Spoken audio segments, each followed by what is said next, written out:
ഇപ്പം നോക്കൂ, ഇപ്പം പിണറായി വിജയനെ എം.ടി. വാസുദേവൻ ഒരു പ്രസ്താവനയിൽ ചാരിയുന്നുണ്ട്. ദാ പിണറായി വിജയനെ പിടിച്ചു കളയാമെന്ന് വിചാരിച്ചിട്ടല്ല ഞാൻ ഈ അഭിപ്രായം പറയുന്നത്.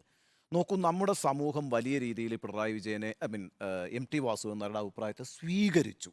യെസ്. അങ്ങനെ സ്വീകരിച്ചിട്ടുണ്ട് എങ്കിൽ പിന്നെ CPM-ഉം പിണറായി വിജയനും ആത്മപരിശോധന നടത്താൻ നിർബന്ധിതരാകണം, അല്ലെങ്കിൽ അതിന് തയ്യാറാകണം. കാരണം അവർ പ്രവർത്തിച്ചു കൊണ്ടിരിക്കുന്ന ഒരു സമൂഹത്തിനകത്ത് രൂപപ്പെട്ടു വരുന്ന ഒരു അഭിപ്രായത്തിൻ്റെ പ്രതിഫലനമാണ് എം.ടി. വാസുദേവൻ നായർ നടത്തിയിരിക്കുന്നത്.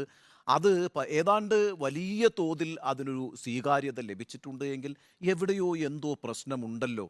ഇപ്പോൾ നേരത്തെ നികേഷ് പറഞ്ഞ കണക്ക് മുമ്പ് CPM വാർത്താമാധ്യമങ്ങളിൽ നിറഞ്ഞു നിന്നത് ഈ വിഭാഗീയതയുടെ പേരിലായിരുന്നു. എന്തായിരുന്നു വിഭാഗീയത? രണ്ട് തരം അഭിപ്രായങ്ങൾ രൂപപ്പെടുന്നു ഒരു പാർട്ടിക്കുള്ളിൽ. ആ രണ്ട് തരം അഭിപ്രായങ്ങൾ സംഘർഷത്തിൽ വന്നുകൊണ്ടിരിക്കുന്നു. നിരന്തര സംഘർഷം അത് സംബന്ധിച്ചുണ്ടാകുന്നു.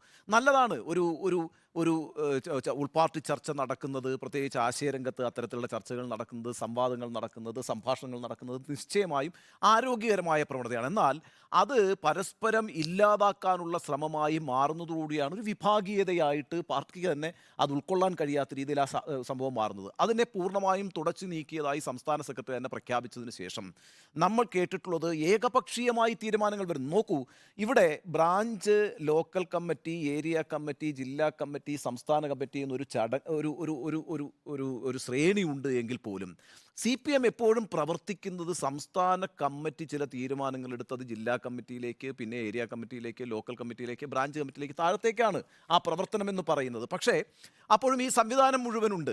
ഈ ഏകപക്ഷീയമായി സംസ്ഥാന നേതൃത്വം പിടിച്ചടക്കുന്നു. പിന്നെ ആ സംസ്ഥാന നേതൃത്വം മൊത്തം സംസ്ഥാനത്തെ എല്ലാ ഘടകങ്ങളെയും പിടിച്ചടക്കുന്നു. അങ്ങനെ ഏകശിലാരൂപമായിട്ട് ആ പാർട്ടി മാറുന്നു. അവിടെ ഏകഛത്രാധിപതിയായിട്ട് പിണറായി വിജയൻ മാറുന്നു എന്നൊരു ആക്ഷേപം ശക്തമായി നിൽക്കുന്നു.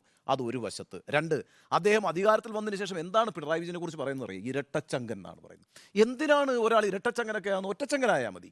ഇരട്ടച്ചങ്കൻ എന്ന് പറയാം. പോട്ടെ, ഒരു ആരാധനയുടെ ഭാഗമായി ഇരട്ടച്ചങ്കൻ വരെയൊക്കെ നമുക്ക് അംഗീകരിക്കാം. കാരണം ശക്തമായ നിലപാടെടുത്ത് മുന്നോട്ട് പോകുന്നൊരു നേതാവ് എന്ന നിലയ്ക്ക് ചിലപ്പോൾ അനുയായികൾ അയാൾ ഇരട്ടച്ചങ്കൻ എന്നൊക്കെ വിളിക്കുന്നുണ്ടാകാം, ആയിക്കോട്ടെ.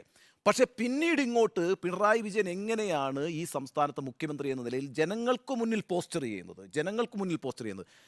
ഇപ്പോൾ പിണറായി വിജയൻ തന്നെ പലപ്പോഴും പറഞ്ഞിട്ടുണ്ട്, ഞാൻ വലിയ രീതിയിൽ ചിരിക്കുന്ന ഒരാളൊന്നുമല്ല, അങ്ങനെ ചിരിച്ച ആളുകളെ മയക്കുന്ന ഒരാളല്ല, എനിക്ക് എൻ്റെതായ രീതികളുണ്ട് എന്ന്.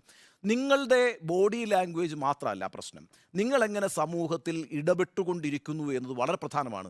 എനിക്ക് പിണറായി വിജയനുമായി കണക്ട് ചെയ്യാൻ പറ്റുമ്പോഴാണ് പിണറായി വിജയൻ എൻ്റെ നേതാവാകുന്നത്. ഇപ്പോൾ ഉദാഹരണത്തിന് ഞാൻ സ്മൃതിയെക്കുറിച്ചൊരു കാര്യം നികേഷിനോട് പറയുന്നു.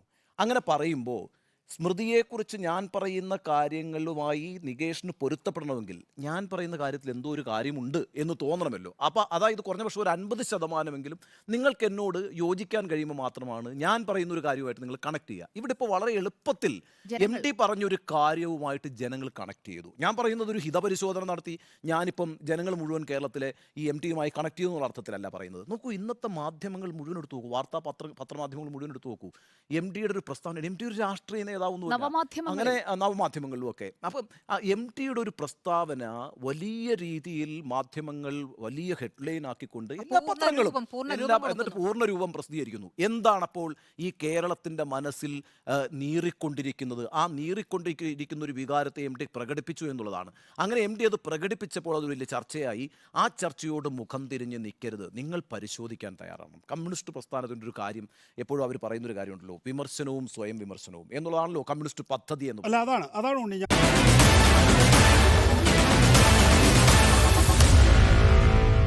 Meet the editors.